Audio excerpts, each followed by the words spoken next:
Here is something nobody tells you before you get on that plane. The night itself is not the test. What happens after is the test. Because a Filipina will tell you exactly where you stand in the 20 minutes after the lights come back on, and she will do it without saying one single word about it. Not a speech, not a conversation. 11 small things. And most foreign men miss every single one of them, then wonder 6 weeks later why she went cold or why she suddenly wants to meet your family. Number seven is the one that makes grown men panic and start looking at flight changes. And number 11 already decided your future while you were still asleep. Hi, I'm Marian. I'm a Filipina. I'm in my late 20s, and I make videos telling foreign men the honest truth about us that your friends won't say and your dating apps definitely won't say. Today, I'm giving you the 11 things we do after, what each one actually means, and how to read them so you stop guessing. If you enjoy watching my videos, please hit the like button and subscribe to my channel so you don't miss a video in the future. Thanks! Okay, sit back, let the walk keep going, and let me take you into a room you've probably already been in without understanding what was happening. Number one, she disappears into the bathroom and she takes a shower. Not a quick rinse, a real one. Water running, the little scoop and pail if she grew up in a provincia house, the whole thing. At 2 in the morning, at 4 in the morning, in the middle of the coldest air conditioning you've ever set. And I know what happens in a Western man's head in that moment. You lie there and you think, oh no, she regrets it. She's washing me off. She's disgusted. She's not. Let me tell you what's really going on. In this country, we bathe. We bathe when we wake up, we bathe when we come home, we bathe before we sleep, and we bathe after anything that makes us feel sticky, including walking to the corner store. Being clean is not a preference here, it's practically a personality. Your Filipina is not running from you, she's just being herself in a hot country. But here's the part worth watching for. Does she come back with something for you? A towel? A cold bottle of water? A wet washcloth she hands you without saying anything? That is not routine. That's the first sign of affection in the whole list, and it's the one men notice the least. And older Filipinas do this differently, by the way. A woman of 22 will be shy about it. She'll hide. She'll wrap herself in the blanket like a burrito on the way to the door. A woman of 40, 45, 50, she just gets up, walks, comes back, and hands you the towel like she's been doing it for years. That confidence is one of the reasons a lot of you end up preferring mature Filipinas and can't quite explain why to your friends back home. Number two, she feeds you. I'm serious. Food will appear. It doesn't matter what time it is. Rice.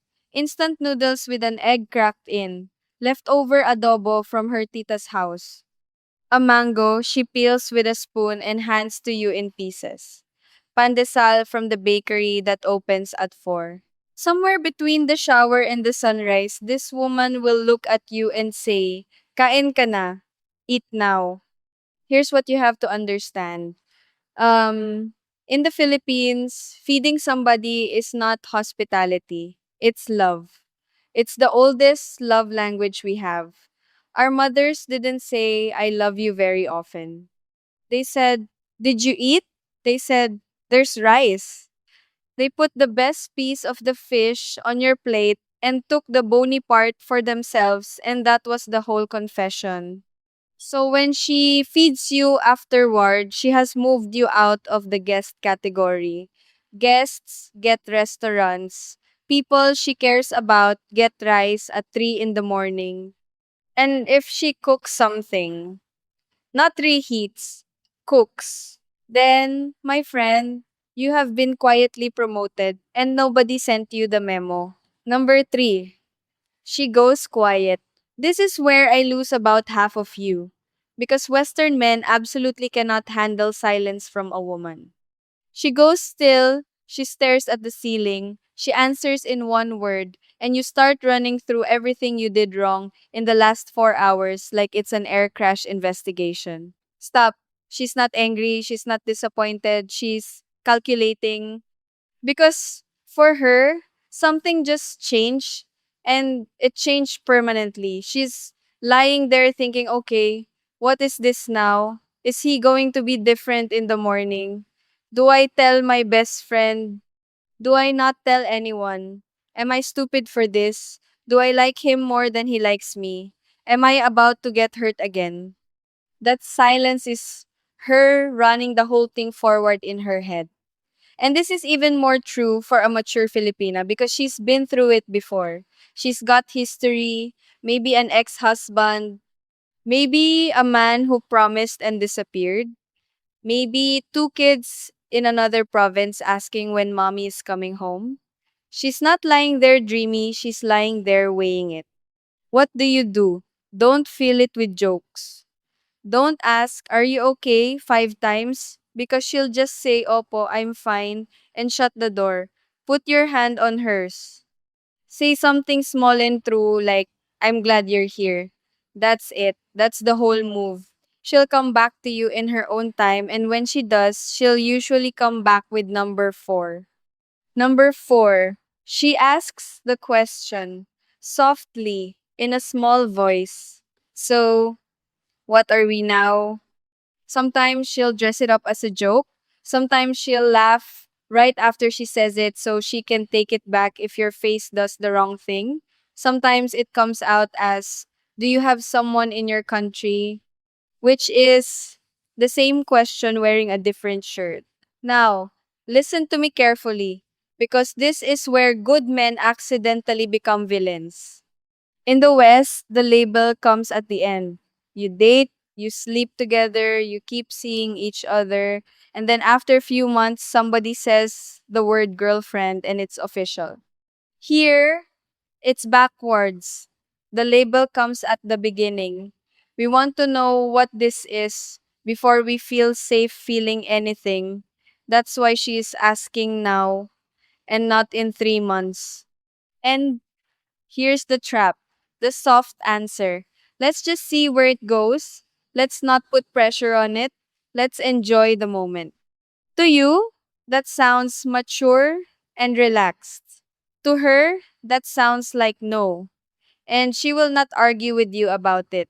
She will smile, say okay, and start protecting herself immediately. That's the real reason she went cold on you and you never figured out why. So, say the true thing even if the true thing is uncomfortable. If you're serious, tell her you're serious. If you're not sure, say you're not sure yet, but you're not seeing anyone else and mean it. If you're just passing through and you know it, then honestly, you shouldn't be in that room in the first place. I'll say that plainly because somebody has to. Number five, she checks her phone and she's not doing what you think she's doing. You'll see it. She'll reach over, screen goes bright. She turns it slightly away from you, thumbs moving fast. And your imagination goes straight to another man. It's almost never another man. She's managing her world. 9 times out of 10, it's the family group chat because somebody is asking where she is and she has to answer, or her mother will call the barangay. Or it's her eight, her older sister getting the short version, or it's her one best friend getting the long version. And yes, sweetheart, your friend knows things about you tonight that you will never know she knows. Or, and this is the one to pay attention to, she's cleaning up, deleting the thread, moving the photos, making sure nothing is where it can be found. Because in this country, a woman's reputation is currency, real currency. It affects how her family treats her, how her neighbors treat her, whether her ex uses it against her, whether people talk when she walks past the sorry sorry store. A man's reputation survives almost anything. Ours doesn't. So she protects it quietly. And she doesn't explain it to you because she assumes everyone already knows this. And for a mature Filipina, it's even heavier. She might have teenagers. She might have a job where people know her. She might be the one everyone in the family looks up to. She has more to lose than a 22-year-old does, which is exactly why, when she chooses you anyway, it means something much bigger than you realized. Here's something no one in the Philippines will say to your face, but I will because I'm a Filipina and I'm tired of watching good men get it wrong. Most Western men who come here fail for the exact same reasons. They move too fast, they lead with their wallet, and they can't tell a woman who truly wants them from a woman who only wants what they can give. So they miss out on the real thing. A warm, loyal, genuine partner simply because nobody ever told them the truth. I'm Marian. And in How to Make Any Filipina Want You, I give you my honest playbook, the mindset that makes you attractive here, where to meet sincere women, the messages that actually get replies, and how to spot a scam a mile away. Stop guessing. It's all waiting for you in the description or in the pinned comment. Check it out. Number 6. Your name changes. This one is so small that men miss it completely. And it's one of the most reliable signals in the entire list. Before she called you by your name, John, Michael, Sir, if she was being formal and a little shy, and then sometime after, without any announcement, it becomes babe or love or my love, or if you've really gotten under her skin, mahal, she will not tell you she's doing it. She might not even notice she's doing it. But a switch flipped somewhere inside her, and the word came out different. And here's the flip side, the one I want you to remember, because it's your early warning system. If you were babe for 2 weeks, and now you're suddenly your first name again, something happened. Something you said, something she found out, something her sister told her. Don't ignore it.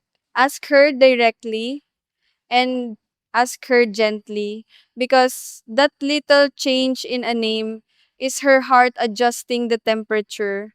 Real quick, before I get into the rest, if Marian is making sense to you so far, do me one small favor and tap that like button and subscribe if you haven't yet. It really helps me keep making these videos just for you, and it makes sure you never miss the next one. Okay, come closer because this next part is the one most men get completely wrong. Number 7, she won't let go of you. Here it is. The one I promised you. She'll sleep on your arm, her leg over yours, her hand on your chest. If you turn over, she follows. You get up to use the bathroom and come back, and she has migrated across the entire bed to find you again. You wake up at 6 in the morning and you cannot feel three of your fingers. And I have watched foreign men absolutely lose their minds over this. Because in your world, that much closeness, that fast, means something. It means she's attached, she's clingy, she's moving too fast, she's going to be needy. This is a red flag. Get out. My friend, no. That's just how we sleep. We call it being malambing. Affectionate through touch. Most of us grew up in houses where four people shared one bed, where you slept next to your cousin, your lola, your little brother, and nobody thought anything of it. Physical closeness is not a declaration here, it's the default setting. It's how we say, I'm comfortable with you, without using words, which is our favorite way to say anything. So when you pull away in the night to get your space, you think you're being normal. She thinks you're being cold. She'll lie there awake wondering what she did. Now, I'm not going to lie to you and say it means nothing. It does mean she feels safe with you. But it's not a proposal. Relax. Sleep badly for a few nights like the rest of us. You'll adjust. Number 8, she starts fixing your things. This one usually shows up the next morning. And it's my personal favorite because it's so obvious once you see it. You'll come out of the shower and your clothes are folded. Not just folded, folded properly in that tight little way that makes you wonder if she worked in retail. Your shoes are lined up by the door. The room is somehow cleaner than housekeeping left it. She threw out that toothbrush you've had since 2019, and there's a new one on the sink. She bought you tsinelas, house slippers, because you were walking around barefoot like a savage and it was bothering her. Now, some of you will feel guilty about this and tell her to stop. Don't be weird about it, but also understand exactly what it is. She is not being your maid. She is auditioning the role. She's trying the job on to see how it feels and to see how you respond. She's checking whether you notice. She's checking whether you say thank you. She's checking whether you treat her care like a service or like a gift. Because here's the truth of it, a Filipina who has decided you might be her future starts taking care of your life before she ever tells you she loves you. The words come last for us, the actions come first. If you can learn to read the actions, you'll be about 6 weeks ahead of every other foreigner in this country. Number 9, guilt shows up, and usually it brings God or her mother or both. She might get quiet in a different way than number 3, sadder. She might say something like, "My mother would kill me." She might say, "I don't normally do this, and I want you to hear me on this one because most men roll their eyes at that line and they shouldn't." She might actually cry a little, and not because of you. This country is deeply Catholic. Even the women who don't go to Mass anymore have the whole thing built into their bones. The Sunday school, the rosary in the jeepney, the tita who prays over you when you leave the house. And there is a very specific weight that lands on a woman here after she's crossed a line she was raised to believe she shouldn't cross. Do not laugh at it. Do not argue with it. Do not say religion is nonsense or in my country nobody cares about that. You will not win, and you'll teach her that her inner world isn't safe with you. What you do is simple. You say, "I don't think you did anything wrong, and I'm not going anywhere." Then you let it pass. It usually passes by lunch. Number 10. She tests you in the daylight. This is the one that decides more than any of the other 10, and she'll never tell you she's doing it. The morning after, everything becomes an exam. Do you still hold her hand outside on the street, or only in the room? Do you look at your phone the whole time at breakfast? Do you introduce her when you run into someone? And what word do you use? Do you ask what she wants to eat, or do you just order? Does she have to ask you for the first message, or did you already send one? And she'll drop a small request in there on purpose. "Can you help me with this? Can you come with me to the mall? Can we stay one more day?" It's tiny, it costs you almost nothing, and it's not about the errand at all. It's about whether the man in the daylight is the same man from the night before. Because she's met the other kind. We all have. Warm at midnight, distracted by noon, gone by Friday. The morning test is how she finds out which one you are, and if you fail it, she won't fight with you. She'll just get quiet, get busy, and slowly become someone with a lot of things going on. Pass it, and I promise you, she'll remember that breakfast longer than she remembers anything else about that trip. Number 11, and this is the one I told you about at the start. She has already run the entire movie. While you were sleeping with your mouth open, she lay there and played out your whole life together. Not as a fantasy, as a plan. What would her mother say about your age? What would her kids say? Could she live in your country, in that cold, so far from everyone she's ever known? Or would you come here and would you actually be happy here after the honeymoon part wears off? What happens to her job? What happens to the money she sends home every month? How many years do you two realistically have? What happens if you get sick? What happens if she does? She ran all of it in one night and she came out the other side with a decision and you have no idea she made it. That's the thing about us that foreign men find hardest to believe. You think you're taking things one step at a time and seeing how it goes. She stopped doing that a while ago. A Filipina, especially a mature one, who has already had one life fall apart, does not have the luxury of casually seeing where things go. Time costs her more than it costs you. So she decides early, and then she spends the next few months quietly checking whether her decision was right. So let me pay off everything I opened. Number seven, the one that makes men panic. It's not clinginess, it's just how affection sleeps here. Stop reading it as pressure. And number 11, the one that already decided your future. It means the real question was never whether she likes you. She sorted that out before breakfast. The real question is whether you're the same man in the daylight that you were in the dark. That's the whole lesson, and it's smaller than you expected. She isn't confusing, she's just speaking in actions while you're waiting for words.